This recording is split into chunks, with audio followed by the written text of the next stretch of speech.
Kunci. Kunci. Kunci apa yang paling horor, seram, dan menakutkan? Jawabannya tentu saja kuntilanak. Coba bayangkan, seram tidak? Kalau buat Mimin sih seram sekali. Buat kalian pasti seram juga kan? Seram dong. Baiklah, jangan ngomongin kunci. Kali ini Mimin akan membawakan sebuah cerita horor perjalanan melewati sebuah hutan berjudul Kesasar di Alas Jati, dari akun Twitter Wahidun @wahidnurrohim. Langsung saja, selamat menyimak. Kalau kalian masih berani.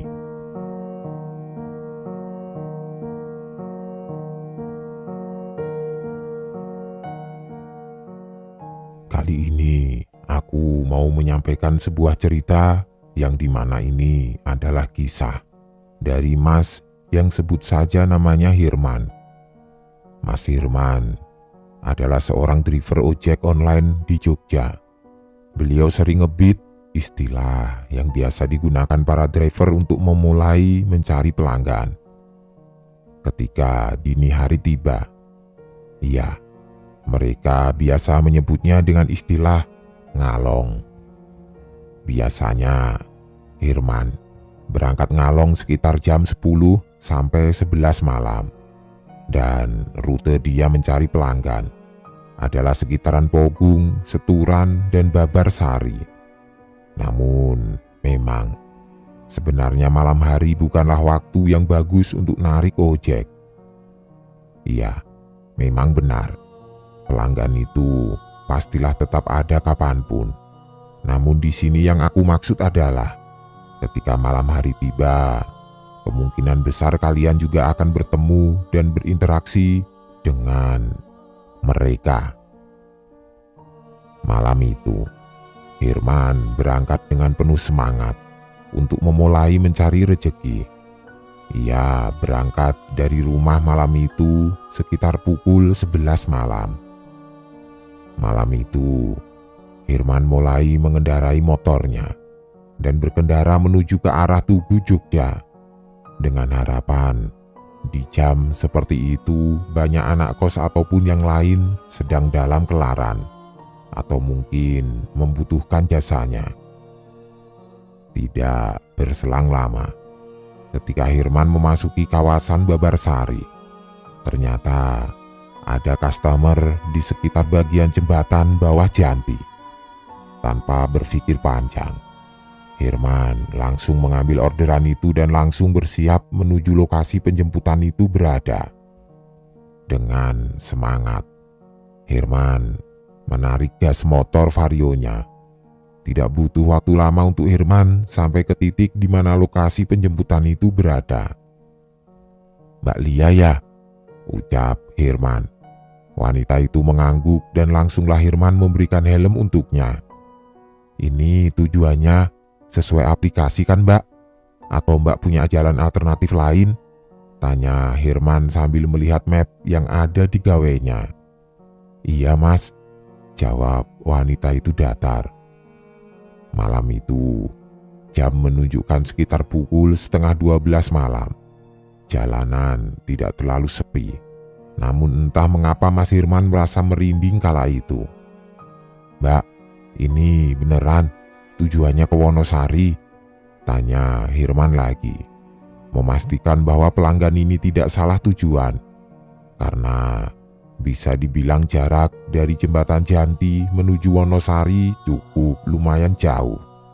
Ya, kurang lebih bisa ditempuh dengan waktu 45 menitan. "Iya Mas, benar.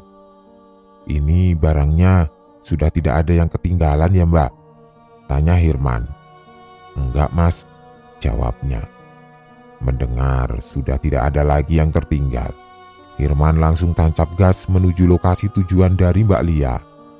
Ketika Hirman sudah sampai di daerah perempatan Ring Road Ketandan, tiba-tiba Hirman teringat bahwa ketika ia mau menuju ke Wonosari, ia juga harus melewati Alas Ik yang sudah sangat terkenal dan sering terjadi hal-hal mistis di sana. Namun, karena malam itu ia baru mendapatkan customer satu, jadi apa mau dikata, Hirman harus mengambilnya. Daripada tidak ada uang untuk membeli kebutuhan esok hari, pikirnya kala itu. Malam semakin sunyi, apalagi ketika ia sudah memasuki kawasan Jalan Wonosari. Sebagai pelepas rasa kantuk, Hirman sesekali mengajak ngobrol Mbak Lia yang nampaknya kala itu ia juga sedang asik bermain telepon genggamnya. "Mbak Lia, dari mana ini? Kok tumben jam segini baru balik ke rumah?" "Saya kerja di salah satu toko besar yang ada di daerah Janti, Mas. Ini tadi karena ada keperluan mendadak, makanya saya jadi pulang jam 11, ucapnya sambil terus menatap telepon genggam. "Wah, jam segini itu rawan kejahatan loh, Mbak. Mbok besok kalau mau pulang itu mending paginya saja sekalian, atau malah mending jangan pulang dulu." "Ya, mau gimana lagi, Mas? Saya anak sematawayang. Jadi selain bekerja, juga menjaga orang tua. Capek sih, Mas. Tapi mau bagaimana lagi?" Tidak terasa, mereka sampailah di gerbang pintu masuk ke daerah Gunung Kidul. Di sana entah mengapa, tiba-tiba perasaan Hirman menjadi sedikit gundah. Padahal ia sudah sangat sering melewati kawasan ini. Namun entah mengapa, malam ini rasanya begitu berbeda dari biasanya. Tanpa berpikir panjang, Hirman langsung tancap gas saja malam itu. "Tolong pegangan agak kenceng ya, Mbak. Saya mau sedikit ngebut ini, biar nantinya tidak terlalu malam di jalan," ucap Hirman sambil menarik gas dan seketika itu motornya melaju. "Iya, Mas," setuju dengan ucapan Mas Hirman. Mbak Lia langsung berpegangan erat. Malam semakin larut. Jam tangan Mas Hirman menunjukkan bahwa sudah hampir jam 12 malam. Dan tanpa ia sadari, ia sudah memasuki kawasan di mana Alas Ik itu berada. "Mbak, jangan berhenti berdoa ya." "Oh iya, Mas," ucap lirih Mbak Lia. Dari ucapan Mbak Lia tadi, Mas Hirman bisa paham jika Mbak Lia paham dengan maksud dan tujuan dari ucapannya. Malam itu, jalanan benar-benar sepi. Tidak seperti waktu memasuki kilometer awal jalan Wonosari tadi. Sebenarnya, Mas Hirman malam itu sudah memiliki firasat yang tidak baik. Tapi bagaimanapun, ia harus mengantarkan Mbak Lia sampai ke tujuan. Karena itu, sudah menjadi tanggung jawabnya ketika ia sudah menyetujui Mbak Lia sebagai customernya. Lebatnya kawasan hutan jati dan sesekali terdengar suara lolongan anjing liar menambah kengerian pada malam itu. Sampai tiba-tiba Mas Hirman mendengar suara seperti suara rintihan kuda, namun semakin lama suara itu menjadi semakin jelas. Itu suara tangisan bukan? Itu suara tertawa perempuan, batin Mas Hirman berkecamuk seketika mendengar suara itu. "Mbak, sampean dengar suara tadi itu mboten?" "Iyo, Mas, arahnya dari sebelah kanan kan?" balas Mbak Lia dengan nada sedikit bergetar karena ketakutan. "Sudah, Mbak, pegangan yang kenceng saja. Semoga saja dia tidak menampakkan wujudnya. Jangan berhenti berdoa ya, Mbak," ucap Hirman. Dia tubuhnya gemetaran, memaksakan tangannya untuk tancap gas supaya lekas menjauh dan keluar dari area alas jati itu. 15 menit kemudian, akhirnya mereka berhasil keluar dari kawasan itu. Kawasannya memanglah sangat luas dan panjang. Jadi wajar bila ketika melewati alas itu membutuhkan waktu yang lumayan lama. "Mbak, ini jalannya yang mana ya?" tanya Mas Hirman. Ia kebingungan ketika melihat jalan yang bercabang dan tidak ada di map. "Ambil jalan yang setapak tanah, Mas. Jangan yang sebelah kiri, itu jalan menuju makam desa sini." "Oh, iya Mbak," jawab Mas Hirman mantap. Mereka berdua melanjutkan perjalanannya menuju rumah Mbak Lia. Setelah memasuki kawasan desa Mbak Lia, entah mengapa Mas Hirman ketika memasuki kawasan desa Mbak Lia ia langsung segar kembali dan tidak merinding lagi. "Mbak, ini rumahnya sebelah mana ya? Ini mapnya mati soalnya." "Itu Mas, rumah samping musola, rumah yang berwarna hijau," ucap Mbak Lia sambil mengacungkan jarinya. "Oh iya Mbak, saya sudah lihat," balas Mas Hirman. Sampailah mereka di rumah Mbak Lia. Kondisi rumah Mbak Lia memanglah tidak begitu jauh berbeda dengan rumah yang ada di kota. Ya, memang karena rumah Mbak Lia ini berada pada kawasan perumahan yang belum lama dibangun. "Terima kasih ya Mas," ucap Mbak Lia sambil menyodorkan selembar uang 100 ribuan. "Wah, ini kelebihan Mbak," ucap Hirman sambil menatap uang yang diberikan oleh Mbak Lia.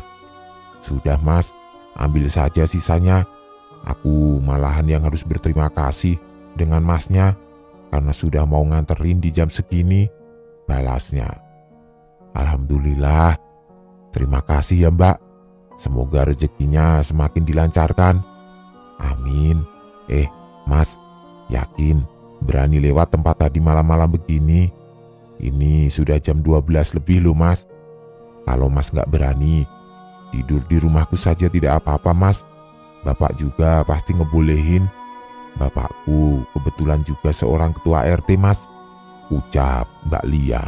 Mbak Lia saat itu merasa khawatir dengan Mas Hirman jika ia harus melewati alas jati itu lagi. "Wah, terima kasih atas tawarannya Mbak.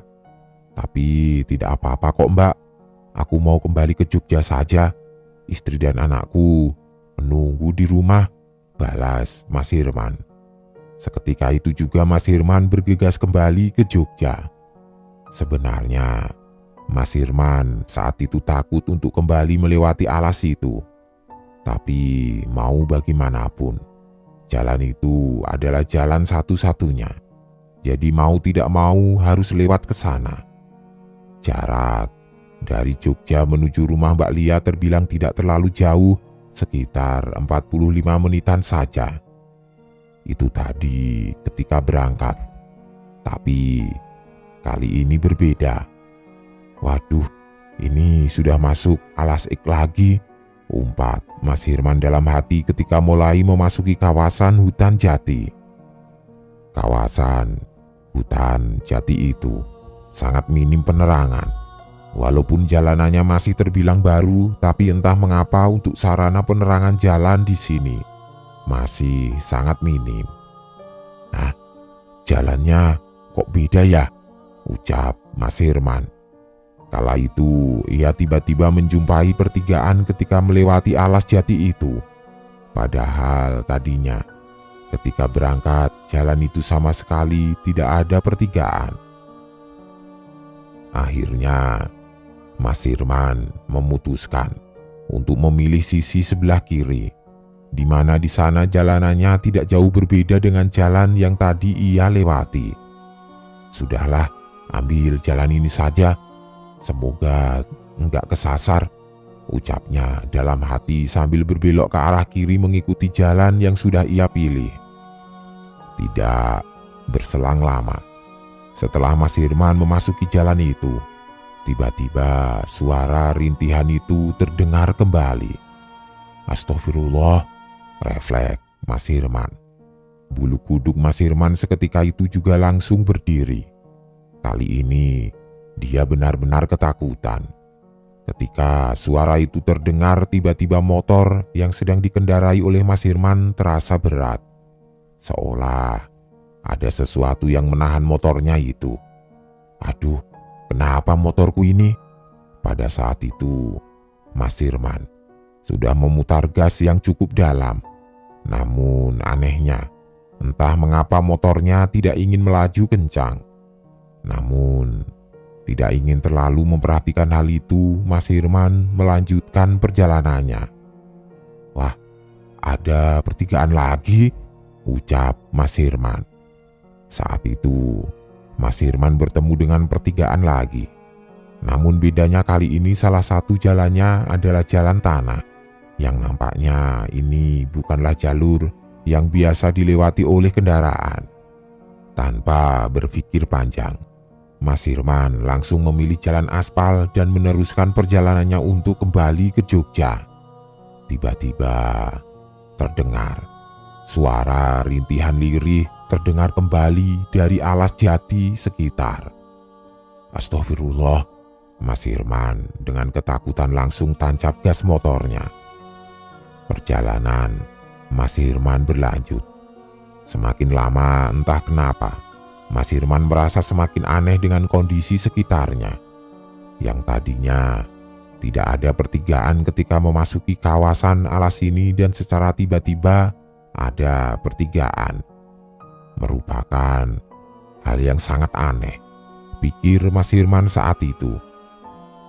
Di tengah lamunan, lagi-lagi ia bertemu dengan pertigaan dan yang membuat Mas Firman terkejut. Ini adalah pertigaan yang sama yang tadi sudah ia lewati. Merasa ada yang tidak beres, Mas Firman hendak menghubungi rekannya sesama ojek online. Namun, betapa kagetnya Mas Firman ketika melihat gawenya. Ternyata tidak ada sinyal sama sekali. Jam tangan Mas Firman sudah menunjukkan pukul 1:50 pagi, yang dimana ini sudah sangat tidak wajar. Dimana kala itu Mas Firman berada di alas itu hampir 2 jam.